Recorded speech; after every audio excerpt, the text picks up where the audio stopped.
مولانا روم ایک مشہور صوفی گزرے ہیں. ان کے جو گرو تھے، استاد تھے، مرشد شمس تبریز ان کا نام تھا. تو ان کا ایک بڑا دلچسپ واقعہ ہے کہ کس طرح سے انہوں نے امتحان لیا اپنے مرید کا اور ان کے مرید اس میں کامیاب ہوئے. اور اس میں یہ بھی معلوم ہوتا ہے کہ یہ جو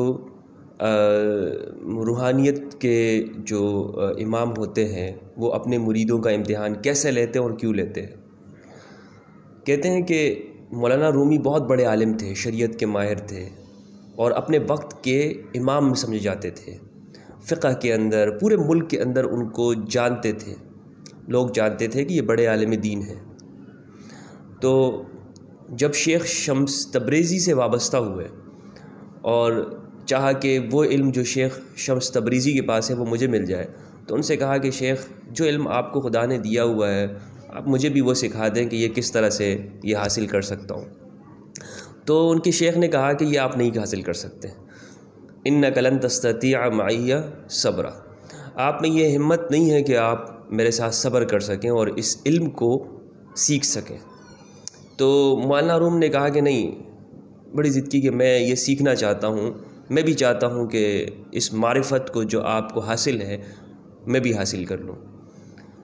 تو مولانا روم سے ان کے شیخ نے کہا کہ ٹھیک ہے، چلو ایسا کرو کہ تم بازار جاؤ اور وہاں سے شراب خرید لو اور شراب خرید کر بیچو، بازار میں گھومو اور بیچنا شروع کر دو.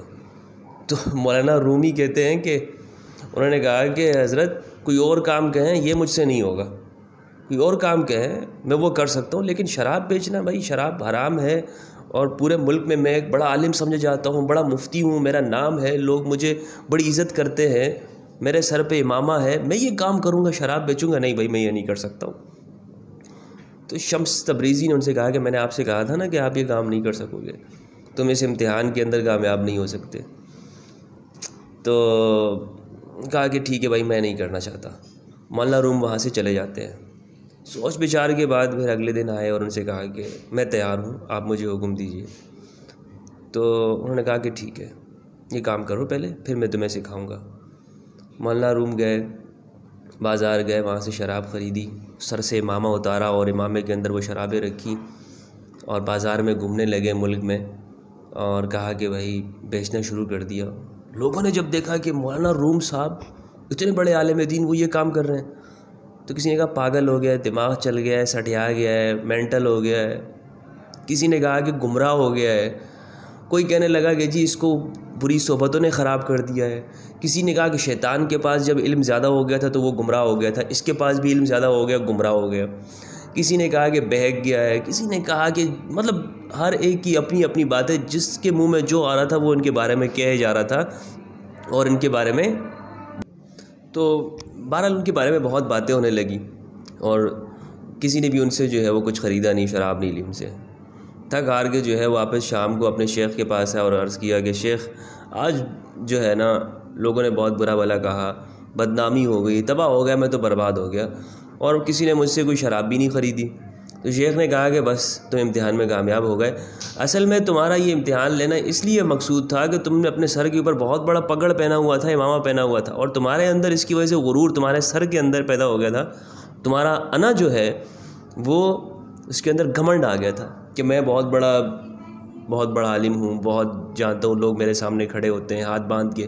تو تمہارا نفس کے اندر سختی آ گئی تھی اور وہی دور کرنا، ملامت کروانا مقصود تھا کہ تم جو ہے وہ اپنے آپ کو کچھ نہ سمجھو. جب لوگوں کی گالیاں سنو گے، لوگ تمہیں برا بھلا بولیں گے، تمہاری اصلاح ہوگی. تو اس واقعے سے مجھے معلوم ہوا. اور امام شاہ ولی اللہ دہلوی حکیم الہند نے، امام الہند نے بھی التفہیمات کے اندر اس کو پورے واقعہ نہیں ذکر کیا لیکن اس کے اندر اشارہ دیا ہے کہ یہ واقعہ، اور انہوں نے اس کے اوپر ایک بحث بھی کیا ہے. تو اس واقعے سے یہ معلوم ہوتا ہے دوستوں کہ یہ جو صوفی ہوتے ہیں، روحانیت سے وابستہ امام ہوتے ہیں، گرو، یہ انسان کا امتحان لیتے ہیں. اور چونکہ یہ آپ کے لطائف کی، آپ کے اندر جو بیماریاں ہیں اس بیماریوں کو دیکھتے ہیں اور اسی سے علاج کرتے ہیں، اسی سے ریلیٹڈ، اسی سے متعلقہ دوا دیتے ہیں جس سے علاج ہوتا ہے. تو یہ جو کچھ لوگوں کو چیزیں سمجھ میں نہیں آتی. کچھ لوگ کہتے ہیں کہ بھائی یہ کیا، شراب لینے کا، شراب تو حرام ہے. تو اب چونکہ اس کے اندر، نفس کے اندر شیطان تھا، ظلمت تھی، اندھیرا تھا، اور وہ اس کو نور سمجھ رہا تھا. یعنی علم جو آیا وہ علم بھی یعنی شیطانی بن رہا تھا، ظلمت پیدا کر رہا تھا. اب اس کا علاج وہ شراب کے ذریعے کرایا. ٹھیک ہے، کہ ملامت ہوتی، اس کے نفس کے اوپر چوٹیں پڑتی. لیکن اگر یہی بات آپ عام یعنی علماء کے سامنے ہو، فقہ کی نظر میں ہو، شریعت کی نگاہ میں ہو، تو کہیں گے کہ جی حرام ہے کسی کو شراب لینے کا اور خریدنے کا، بیچنے کا حکم دینا. اگر حلال سمجھ کے کہہ رہا ہے پھر تو کفر ہے، اور اگر حلال سمجھ کے نہیں بھی کہہ رہا، ویسے ہی کسی کو کہہ رہا ہے کہ تم ایسے کرو، تو پھر جو ہے وہ کیا ہے دوستو، تب بھی گناہ ہے. حرام کام کہہ رہا ہے، حرام کا ارتکاب کر رہے ہیں، تب بھی ناجائز ہے.